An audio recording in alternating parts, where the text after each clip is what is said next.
नमस्कार दोस्तों, मेरा नाम रिजवाना शेख है। जीत आपकी पार्ट 11 कंटिन्यू करती हूँ। एक पिल्ला। एक बच्चा पालतू जानवरों की दुकान में एक पिल्ला खरीदने गया। वहाँ 4 पिल्ले साथ बैठे थे, जिनमें से हर एक की कीमत $50 थी। एक पिल्ला कोने में अकेला बैठा हुआ था। उस बच्चे ने जानना चाहा कि क्या वह उन्हीं बिकाऊ पिल्लों में से एक था और वह अकेला क्यों बैठा था। दुकानदार ने जवाब दिया कि वह उन्हीं में से एक है, मगर अपाहिज है और बिकाऊ नहीं। बच्चे ने पूछा, उसमें क्या कमी है। दुकानदार ने बताया कि जन्म से ही इस पिल्ले की एक टांग बिल्कुल खराब है और उसके पूंछ के पास के अंग में भी खराबी है। बच्चे ने पूछा, आप इसके साथ क्या करोगे। तो उसका जवाब था कि इसे हमेशा के लिए सुला दिया जाएगा। उस बच्चे ने दुकानदार से पूछा कि क्या वह उस पिल्ले के साथ खेल सकता है। दुकानदार ने कहा, क्यों नहीं। बच्चे ने पिल्ले को गोद में उठा लिया और पिल्ला उसके कान को चाटने लगा। बच्चे ने उसी समय फैसला किया कि वह उसी पिल्ले को खरीदेगा। दुकानदार ने कहा, यह बिकाऊ नहीं, मगर बच्चा जिद करने लगा। इस पर दुकानदार मान गया। बच्चे ने दुकानदार को $2 दिए और बाकी के $48 लेने अपनी माँ के पास दौड़ा। अभी वह दरवाजे तक ही पहुंचा था कि दुकानदार ने जोर से कहा, मुझे समझ में नहीं आता कि तुम इस पिल्ले के लिए इतने $1 क्यों खर्च कर रहे हो, जबकि तुम इतने ही $1 में एक अच्छा पिल्ला खरीद सकते हो। बच्चे ने कुछ नहीं कहा। उसने अपने बाएं पैर से पैंट उठाई। उस पाँव में उसने ब्रेसलेट पहन रखी थी। दुकानदार ने कहा, मैं समझ गया, तुम इस पिल्ले को ले जा सकते हो। इसी को दूसरों की भावनाओं को समझना कहते हैं। हमदर्द बने।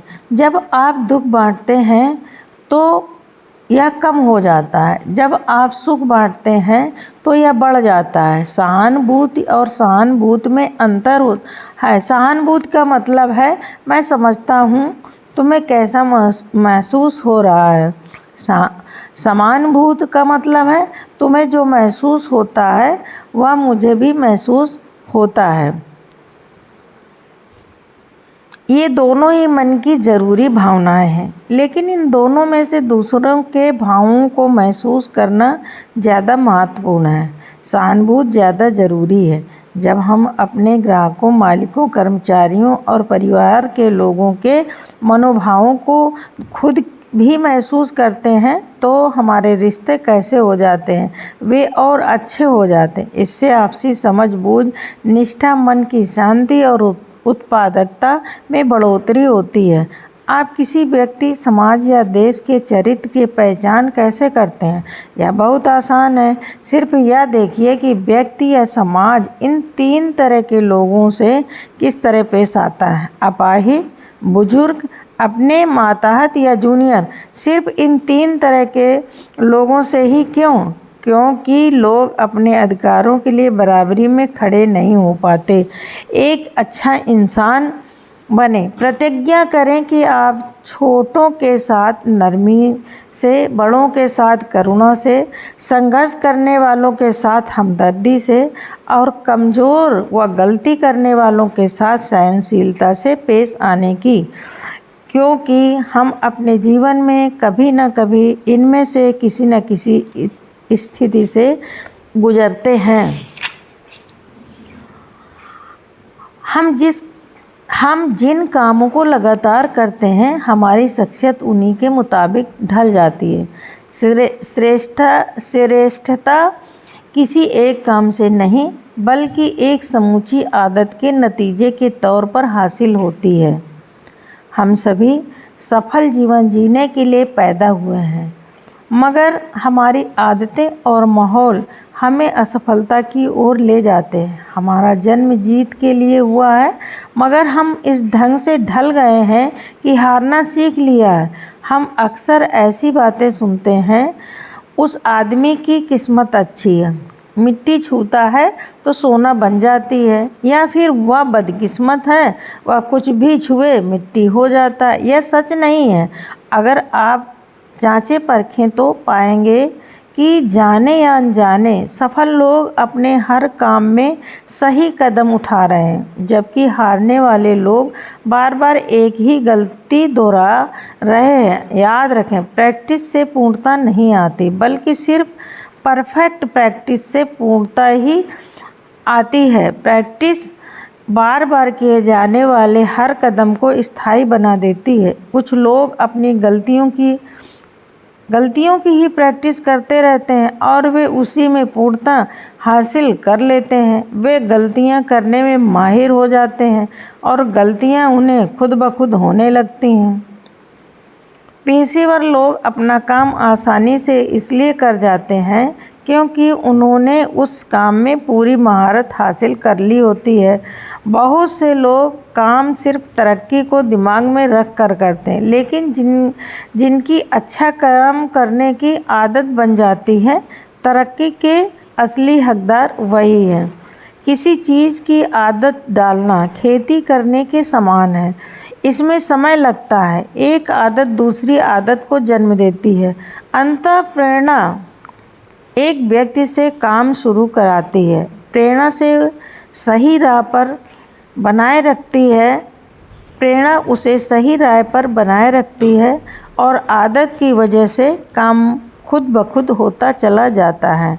संकट के समय में भी साहस दिखाना, लालच के सामने आत्मसंयम दिखाना, दुख की घड़ी आने पर खुश रहना, निराशा सामने होने पर चरित्र दिखाना और बाधाओं में भी अवसर की तलाश करना, ये गुण सिर्फ सहयोग या किस्मत से नहीं आते, बल्कि ये तो शारीरिक और मानसिक रूप से की गई लगातार प्रैक्टिस का नतीजा है। कठिनाई के सामने आने पर हमारा व्यवहार हमारी प्रैक्टिस के मुताबिक ही सकारात्मक या नकारात्मक होगा। हम छोटे छोटे कामों में यह सोचकर कायरता और बेईमानी दिखाते हैं कि जब बड़े काम करने होंगे तब उन्हें सही ढंग से करेंगे, मगर ऐसा हो नहीं पाता क्योंकि हमने अच्छे गुणों की प्रैक्टिस नहीं की होती। जब हम खुद को एक बार झूठ बोलने की छूट दे देते हैं तो अगली बार झूठ बोलना थोड़ा और आसान हो जाता है, तीसरी बार थोड़ा और, फिर एक आदत सी बन जाती है। सफलता की फिलॉसफी कायम रखें और संयम रखें। जो काम करना चाहिए उसे करते रहो और जो काम नहीं करना चाहिए उससे तब तक बचते रहो जब तक उससे बचते रहना हमारी आदत नहीं बन जाती। इंसान की फितरत है कि वह दिमाग से कम और दिल से ज़्यादा काम लेता है। ईमानदारी और निष्ठा हमारी प्रैक्टिस और यकीन का नतीजा होते हैं।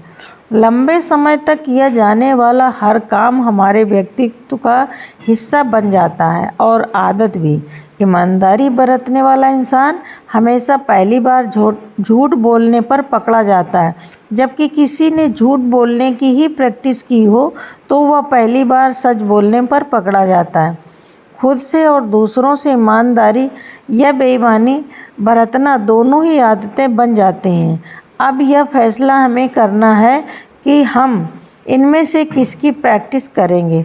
हमारे सोचने का तरीका भी आदत का एक हिस्सा बन जाता है। हम आदतें बनाते हैं और आदतें हमारा चरित्र बनाती हैं।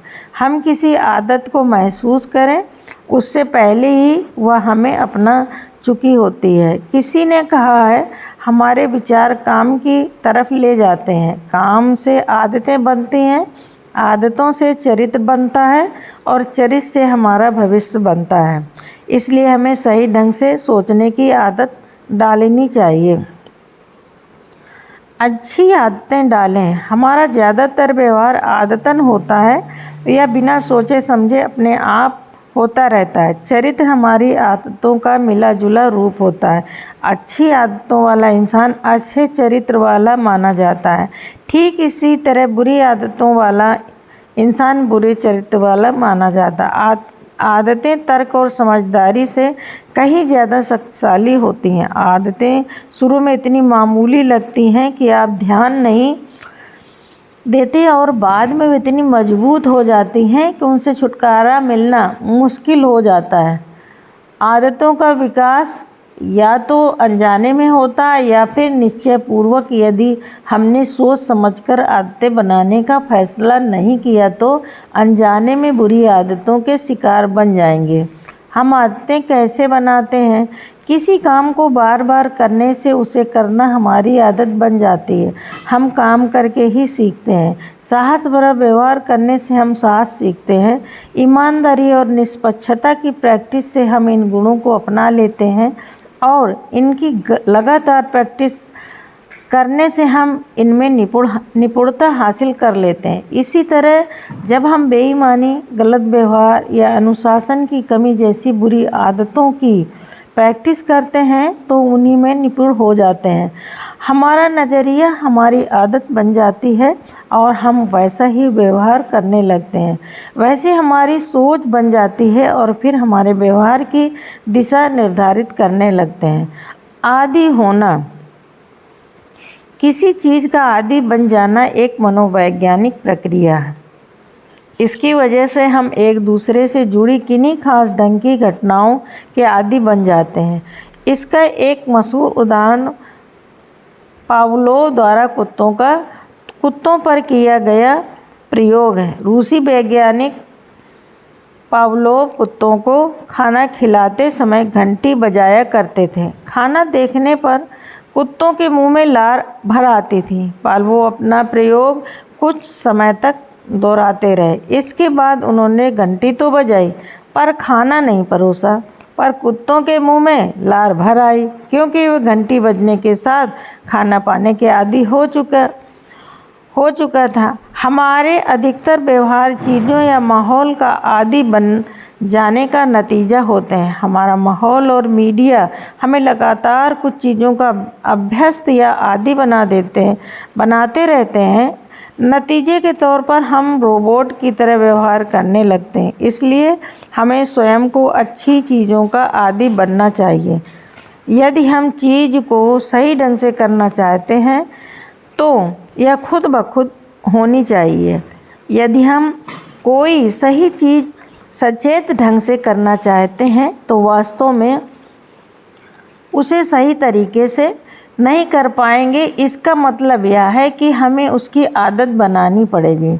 जब मैं मार्शल आर्ट का स्टूडेंट था तो मैंने गौर किया कि ब्लैक बेल्ट होल्डर भी घूंसा मारने और वार रोकने जैसे साधारण एक्शन की प्रैक्टिस कर रहे थे, ताकि जब उन्हें इन कलाओं की ज़रूरत पड़े तो वे इनका प्रयोग बहुत स्वाभाविक रूप से कर सकें।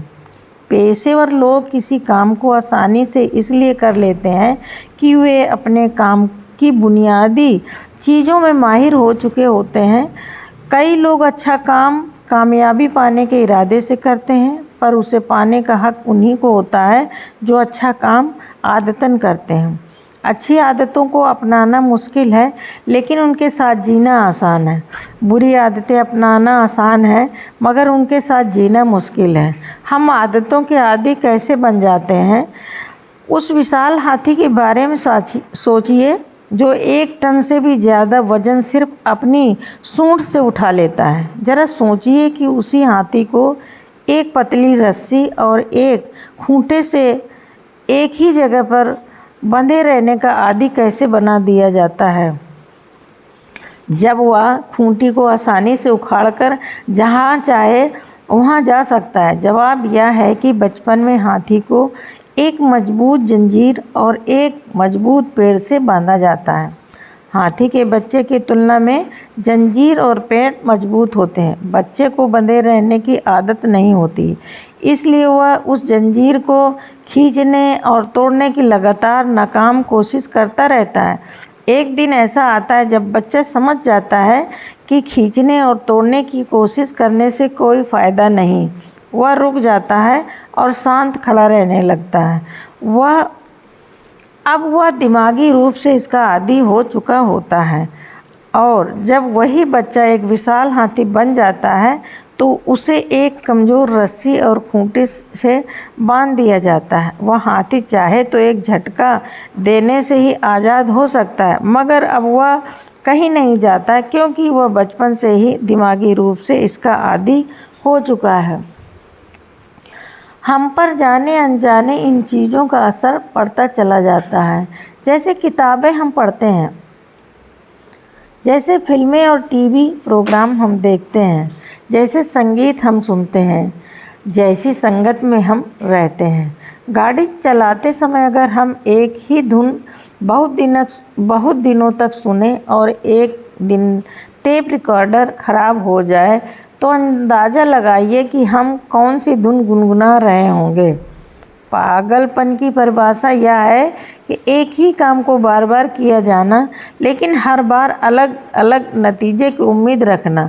अगर आप वही करते हैं जो आप करते रहे हैं तो आपको वही मिलता रहेगा जो आपको मिलता रहा है। आदतों को बदलने में सबसे मुश्किल बात यह होती है कि जो चीज़ें काम नहीं कर रही उसे कैसे भुलाया जाए और उनके बदले अच्छी आदतों को कैसे अपनाया जाए। कंप्यूटर का गीगो सिद्धांत कहता है, गलत अंदर डालिए गलत बाहर आएगा। गलत अंदर डालिए गलत बाहर आएगा, सही डालिए सही बाहर आएगा, अच्छा डालिए अच्छा बाहर आएगा। हम जितना डालते हैं उतना ही निकालते हैं। हमारा अवचेतन मन भेदभाव नहीं करता।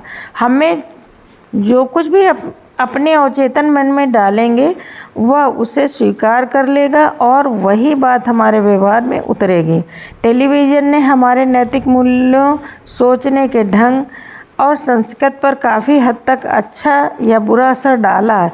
जहां उसने हमें बहुत सी अच्छी और फ़ायदेमंद सूचनाएं दी हैं, वहीं यह हमारी रुचियों में घटियापन भी लाया है। इसने हमारी नैतिकता को भ्रष्ट किया है और बच्चों में अपराध की प्रवृत्ति को बढ़ाया है। 18 साल की उम्र तक बच्चे टेलीविज़न पर हिंसा के लगभग 2 लाख सीन देख चुके होते हैं। विज्ञापनदाता अपने दर्शकों को प्रभावित करने में माहिर होते हैं।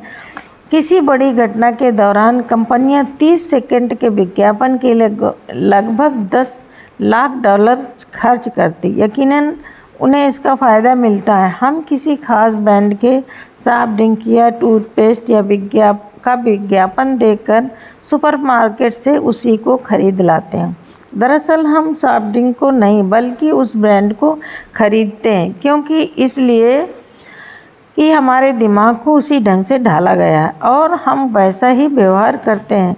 जब हम टीवी देखते हैं या रेडियो पर कोई विज्ञापन सुनते हैं तो हमारा चेतन मन उस पर भले न गौर कर रहा हो, लेकिन हमारा अवचेतन मन खुला होता है और हम प्राप्त होने वाली हर उस चीज़ को स्वीकार कर रहे होते हैं।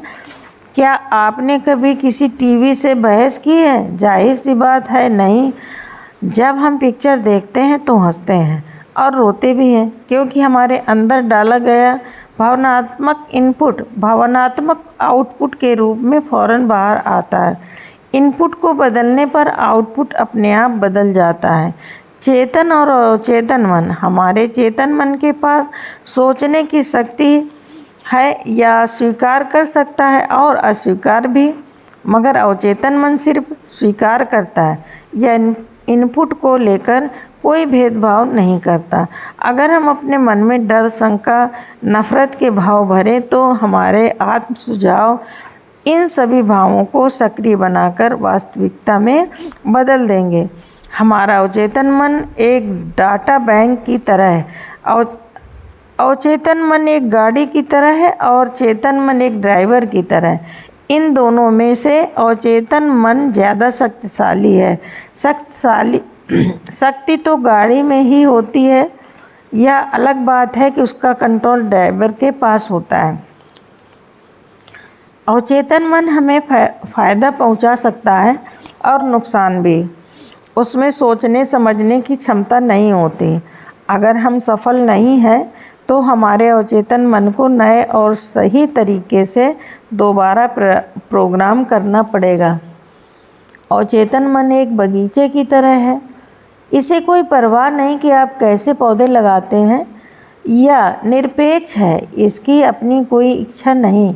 अगर आप अच्छे बीज बोएंगे तो आपका बगीचा सुंदर होगा, नहीं तो वह घास फूस से भर जाएगा। मैं तो एक और कदम आगे बढ़कर कहूँगा कि अगर आप अच्छे बीज बोएंगे तब भी घास फूस उग ही आएगी, इसलिए उन्हें उखाड़ फेंकने का सिलसिला लगातार जारी रहना चाहिए। इंसान का दिमाग भी ऐसा ही होता है। याद रखिए, सही और गलत विचार हमारे मन में एक साथ नहीं रह सकते। हमें अपने अवचेतन मन को इस तरह ढालने की ज़रूरत है कि वह हमें सही रास्ते पर ले जा सके। हम आदि कैसे बनते हैं? सोचिए, हमने साइकिल चलाना कैसे सीखा? इसके 4 स्तर हैं। पहले स्तर को अवचेतन मन अयोग्यता कहते हैं। वह स्तर है जब हम यह नहीं जानते कि हम उस काम को नहीं जानते। बच्चा यह नहीं जानता कि साइकिल चलाना क्या है। अवचेतन मन ही वह साइकिल चला सकता है। अयोग्यता या अवचेतन अयोग्यता का स्तर है। दूसरा स्तर चेतन अयोग्यता कहलाता है। यह ऐसा स्तर होता है जब बच्चा थोड़ा बड़ा होकर जान जाता है कि साइकिल चलाना क्या है, मगर वह खुद नहीं चला सकता, इसलिए वह चेतन तो है मगर अयोग्य है। फिर वह साइकिल चलाना सीखता है। यह तीसरा स्तर है जो चेतन योग्यता कहलाता है। वह अब साइकिल चला तो सकता है, मगर ऐसा करने के लिए उसे उस प्रक्रिया के बारे में सचेत ढंग से सोचना पड़ता है। इस तरह सचेत सोच और प्रयास के साथ बच्चा साइकिल चलाने योग्य है। Thank you so much.